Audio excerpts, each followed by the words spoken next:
ओम शांति।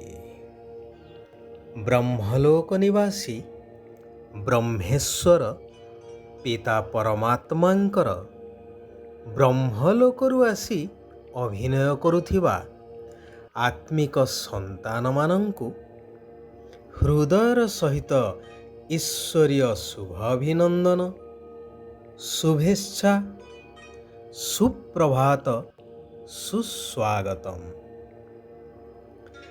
ବାସ୍ତବରେ ବ୍ରହ୍ମଲୋକ ବା ପରମ ଧାମରୁ ନିରାକାର ଆତ୍ମାମାନେ ଆସି ଏହି ସୃଷ୍ଟି ରୂପୀ ରଙ୍ଗମଞ୍ଚରେ ଅଭିନୟ କରୁଛନ୍ତି ଶରୀର ରୂପୀ ବସ୍ତ୍ରକୁ ଧାରଣ କରି ଏବଂ ବାରମ୍ବାର ଏହି ଶରୀରର ବନ୍ଧନରେ ଆସି ଏପରି ଭାବରେ ଶରୀର ସହିତ ଜଡ଼ିତ ହୋଇଯାଇଛି ଯେ ନିଜର ବାସ୍ତବ ସ୍ୱରୂପକୁ ଭୁଲି ନିଜକୁ ଦେହ ସର୍ବସ୍ୱ ଅନୁଭବ କରୁଛି, ଯେଉଁଥିପାଇଁ ମାୟାବୀ ଦୁନିଆର ପ୍ରଭାବରେ ସହଜରେ ଧରା ପଡ଼ିଯାଇ ପ୍ରତି ମୁହୂର୍ତ୍ତରେ ଦୁଃଖ, ଅଶାନ୍ତି, ଭୟ ଭିତରେ ଜୀବନ ଅତିବାହିତ କରୁଛି। ସାଧାରଣ କଇଁଚଟିଏ ନିଜକୁ ସୁରକ୍ଷିତ ରଖିବା ପାଇଁ କିଛି ବି ବିପଦର ଆଭାସ ମିଳିବା କ୍ଷଣି ସେ ନିଜକୁ ତାର ଶକ୍ତ ଖୋଳପା ଭିତରେ ସୁରକ୍ଷିତ ରଖିଦେଇଥାଏ।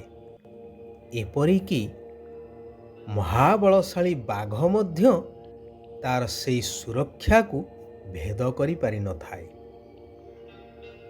ରାମାୟଣର ମଧ୍ୟ ଆମେ ଦେଖିବାକୁ ପାଉଛେ, ଯେତେବେଳେ ହନୁମାନ ସୀତାଙ୍କୁ ଠାବ କରିବା ପାଇଁ ଲଙ୍କାରେ ଯାଇ ପହଞ୍ଚିଲେ, ଦେଖିଲେ ବିଶାଳକାୟ ଭୟଙ୍କର ରାକ୍ଷସମାନେ ପହରା ଦେଉଥାନ୍ତି ଏବଂ ମୁଖ୍ୟତଃ ଲଙ୍କିନୀ ରାକ୍ଷସୀ, ଯାହାର ଗଗନଚୁମ୍ବୀ ଶରୀର ସେ ମୁଖ୍ୟ ଦ୍ୱାରର ପହରା ଦେଉଛି। ଏହା ଦେଖି ହନୁମାନ ନିଜକୁ ଅତି ସୂକ୍ଷ୍ମ ପିମ୍ପୁଡ଼ି ସଦୃଶ କରି ସମସ୍ତଙ୍କ ଦୃଷ୍ଟି ସାମ୍ନାରୁ ସହଜରେ ଖସି ଯାଇଥିଲେ, ଅର୍ଥାତ୍ ନିଜକୁ ସୁରକ୍ଷିତ ଭାବରେ ରଖିପାରିଥିଲେ। ଆଉ ଯେତେବେଳେ ଚାହିଁଲେ ବିଶାଳ ରୂପକୁ ଧାରଣ କରିଥିଲେ। ଏହା ତାଙ୍କର ସମ୍ପୂର୍ଣ୍ଣ ଇଚ୍ଛାଧୀନ ଥିଲା। ତେବେ ବାସ୍ତବରେ ଯଦି ଦେଖାଯାଏ, ଏହା ସମସ୍ତ ଆତ୍ମାମାନଙ୍କ ପାଇଁ ହିଁ ପ୍ରଯୁଜ୍ୟ। କାରଣ ଆତ୍ମା ବାସ୍ତବରେ ଏହି ପ୍ରକୃତିର ମାଲିକ ଅଟେ। ଯେତେବେଳେ ଆତ୍ମା ପ୍ରଥମେ ଏହି ସୃଷ୍ଟି ରଙ୍ଗମଞ୍ଚକୁ ଆସେ, ଅର୍ଥାତ୍ ସତ୍ୟ ଯୁଗରେ ଦେହ ଧାରଣ କରି ଅଭିନୟ କରିଥାଏ, ସେତେବେଳେ ଦେହ ଥାଇ ସୁଦ୍ଧା ଦେହର ବନ୍ଧନଠାରୁ ସମ୍ପୂର୍ଣ୍ଣ ମୁକ୍ତ ଥାଏ। ସେଥିପାଇଁ ତ ଗାୟନ ଅଛି କି ଦେବତାମାନେ କ୍ଷଣକରେ ଯେଉଁ ସ୍ଥାନକୁ ଚାହୁଁଥିଲେ ଯାଇ ପହଞ୍ଚି ଯାଉଥିଲେ, ଅନ୍ତର୍ଧାନ ମଧ୍ୟ ହୋଇଯାଉଥିଲେ ଇତ୍ୟାଦି। ଏବଂ ସେମାନେ ସର୍ବଶକ୍ତିର ଅଧିକାରୀ ମଧ୍ୟ ଥିଲେ। ଏହି କଳିଯୁଗୀ ଦୁନିଆରେ ଯେହେତୁ ସମସ୍ତେ ଦେହ ସର୍ବସ୍ୱ ହୋଇଯାଇଛନ୍ତି, ତେଣୁ ସେହି ଶକ୍ତି ହରେଇ ବସିଛନ୍ତି। ସେଥିପାଇଁ ଭଗବାନ କହୁଛନ୍ତି, ବାରମ୍ବାର ଦେହୀ ଅଭିମାନୀ ବା ଆତ୍ମ ଅଭିମାନୀ ହେବାର ଅଭ୍ୟାସ କର। ମୁଁ ଏକ ଆତ୍ମା ଅଟେ, ଗୋଟିଏ ଶରୀର ଛାଡ଼ି ଆଉ ଗୋଟିଏ ଶରୀର ଧାରଣ କରୁଛି। ଏବେ ମୋତେ ଏହି ଦେହର ଦୁନିଆ, ବସ୍ତୁ, ବୈଭବ ସବୁ କିଛି ଛାଡ଼ି ନିଜସ୍ୱ ଆତ୍ମିକ ଘର ପରମଧାମକୁ ଫେରିବାକୁ ହିଁ ହେବ। ତେବେ ପରମଧାମ ହେଉଛି ସମ୍ପୂର୍ଣ୍ଣ ପବିତ୍ର ଦୁନିଆ। ତେଣୁ ସେହି ଦୁନିଆକୁ ଯିବା ପାଇଁ ହେଲେ ସମ୍ପୂର୍ଣ୍ଣ ପବିତ୍ର ହେବାକୁ ହିଁ ପଡ଼ିବ, ଯାହାର ସ୍ମୃତିରେ ହିଁ ଆଜି ମୁଖ୍ୟ ପର୍ବ ପାଳିତ ହେଉଛି ରକ୍ଷାବନ୍ଧନର। କାରଣ ଯେତେବେଳେ ପବିତ୍ରତାର ସାଗର ପରମାତ୍ମା ପିତା ଶିବ ବାବା ଆସୁଛନ୍ତି ଏହି ସଙ୍ଗମ ଯୁଗରେ ଏବଂ ପବିତ୍ରତାର ରାକ୍ଷୀ ବାନ୍ଧୁଛନ୍ତି, ଅର୍ଥାତ୍ ପବିତ୍ର ହେବାର ପ୍ରତିଜ୍ଞା କରାଉଛନ୍ତି, ସେତେବେଳେ ଭାରତକୁ ସ୍ୱର୍ଗ କରିବା ପାଇଁ ସମସ୍ତେ ସଂକଳ୍ପବଦ୍ଧ ହେଉଛନ୍ତି। କହିବା ବାହୁଲ୍ୟ, କଳିଯୁଗ ପରେ ହିଁ ସତ୍ୟଯୁଗର ପ୍ରାରମ୍ଭ ହେଉଛି ନିଶ୍ଚୟ। ଏବଂ ଏହି ମଧ୍ୟବର୍ତ୍ତୀ ସମୟରେ ଯେତେବେଳେ ଭଗବାନ ଆତ୍ମଜ୍ଞାନ ଦ୍ୱାରା ସମସ୍ତଙ୍କୁ ପବିତ୍ର କରାଉଛନ୍ତି, ସେତେବେଳେ ପବିତ୍ର ସ୍ୱର୍ଗ ଦୁନିଆ ଏହି ଭାରତ ଭୂମିରେ ହିଁ ସ୍ଥାପନା ହୋଇଯାଉଛି। ତେବେ ଏହି ପର୍ବ କେବେ ଆରମ୍ଭ ହୋଇଛି ଏବଂ କାହିଁକି, ଏ କଥା ସମସ୍ତଙ୍କୁ ବୁଝେଇବା ଦରକାର। ରକ୍ଷାବନ୍ଧନର ବାସ୍ତବିକ ଅର୍ଥକୁ ମଧ୍ୟ ସମସ୍ତେ ବୁଝିବା ଦରକାର।